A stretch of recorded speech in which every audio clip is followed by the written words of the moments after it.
Hey everyone, my name is Gamer Corey and welcome back to another Red Dead Redemption 2 online video. Now in this video, I would like to go over what I believe are the top 3 glitches that are currently available in Red Dead Redemption 2 without actually having to carcass fish. Since that is no longer a thing in Red Dead Redemption 2 online, I wanted to be able to showcase my 3 favorite things to do that are as close to a glitch as they can be without actually truly fishing.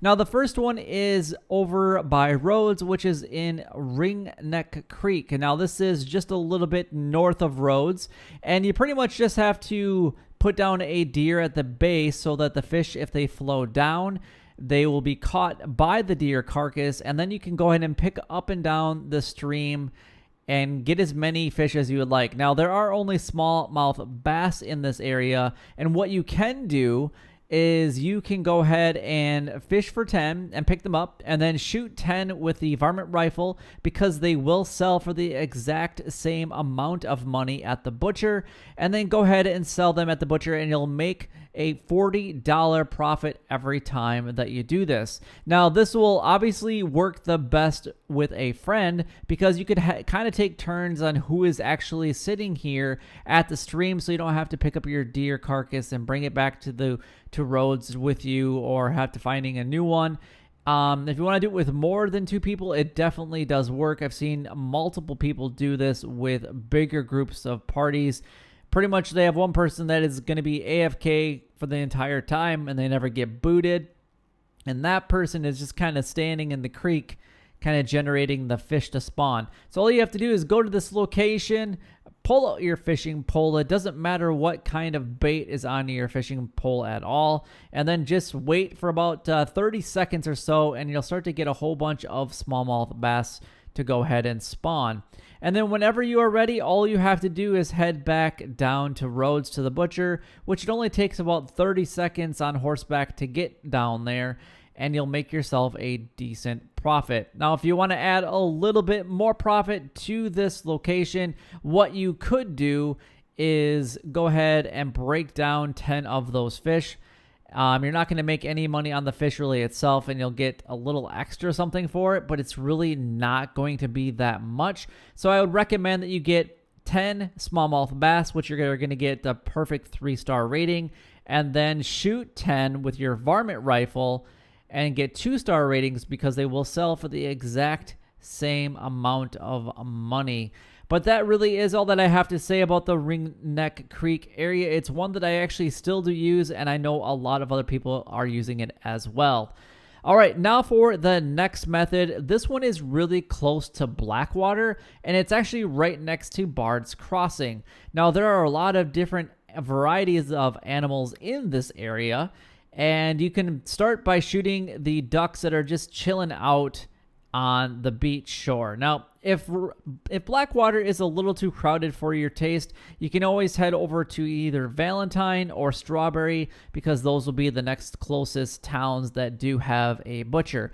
But all you have to do is go into this lagoon right here and scare the fish. You can use whatever weapon that you would like. Now, the one thing that I would have to say about this location, as you're kind of shooting these fish to go towards the shore and beach themselves, is that every once in a while, as you just saw on your screen, they will get stuck and you have to use your varmint rifle to shoot them. You could also use a bow and arrow to decrease the star rating by 1, and you'll be able to sell them for maximum profit. But as you can see here, when another fish is getting stuck, and that does happen a lot for whatever reason in this lagoon. But all you need to do is drive the fish forward like you're almost herding cattle and get them to beach themselves. And for whatever reason, the ones that don't beach themselves, just go ahead and give them a little bit of a love tickle and shoot them, and you're going to get quite a bit of money. Now, this location is pretty easy to get a full satchel. You should do it in roughly 10 to 15 minutes. 15 minutes at the absolute max. If you guys look at my original video, it was 15 minutes pretty much on the dot, and I had a completely full satchel full of fish by getting a 2-star and 3-star rating, and this one sold for a pretty decent profit down in Blackwater. Now, the only thing that I have to say about the specific location or all the different methods is since you can't really see other players except for some of the red dots on the map, you kind of have to guess which town you're going to want to go to because you won't really notice where they are at until you get too close to people. So just kind of pick your town or city appropriately and carefully, and then just make sure that you guys are using that same method over and over.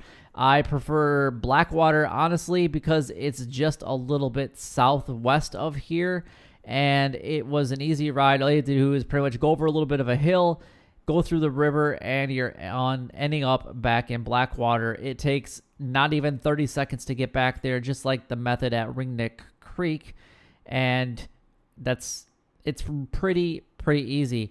But these methods are some of the easiest ones if you guys want to be able to get as close to a glitch as possible without not truly glitching the game, because it is truly in the game, and all you have to do is force the fish to go ahead and beach themselves.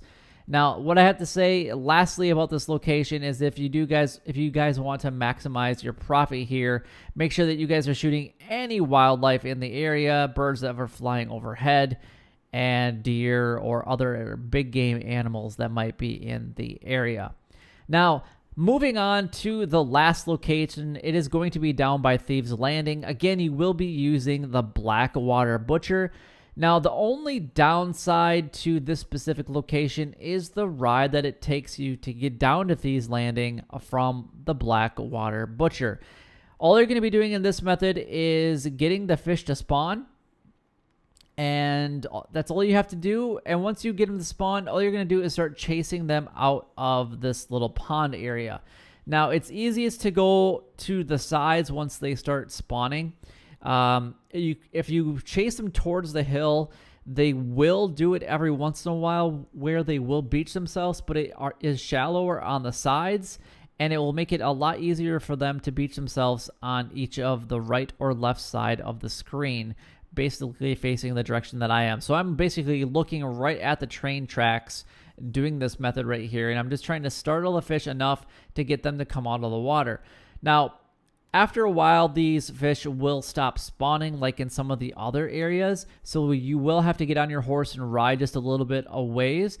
But what's really nice about this method is because you have Thieves Landing so close, you can combine this money-making method with an XP method in Thieves Landing and make a decent amount of money by selling the fish and getting a decent amount of XP by killing the Del Lobo gang down there, because it's pretty much an infinite supply of gangsters down in that area.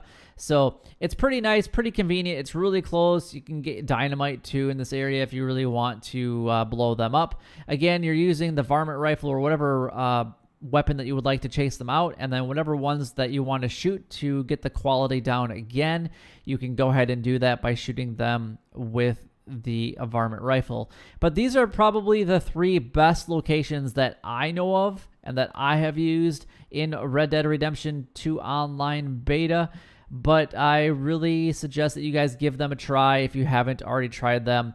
Again, they are as close to a glitch that you can get without actually being a glitch or ever getting in trouble for exploiting the game in this capacity. So since the removal of the carcass fishing, these items are the next best thing. But anyway, hopefully you guys did enjoy this video and found it useful in any way. If you guys did, don't forget to like, comment, and subscribe down below. It would really help me out, and it would be greatly appreciated. The one thing I do want to say just before we do go is that I do appreciate all the support that you have been giving me throughout the last few months, especially with Red Dead Redemption 2. It has been absolutely phenomenal, and I appreciate each and every one of you guys so very much. But I will be moving on to other games in the very near future, and still playing Red Dead Redemption 2 as well. So just follow me on the new games that I do start to play over the next few months. You guys are awesome. But until next time, YouTube, you guys keep doing what you're doing because you're already doing it. And you guys, stay gaming.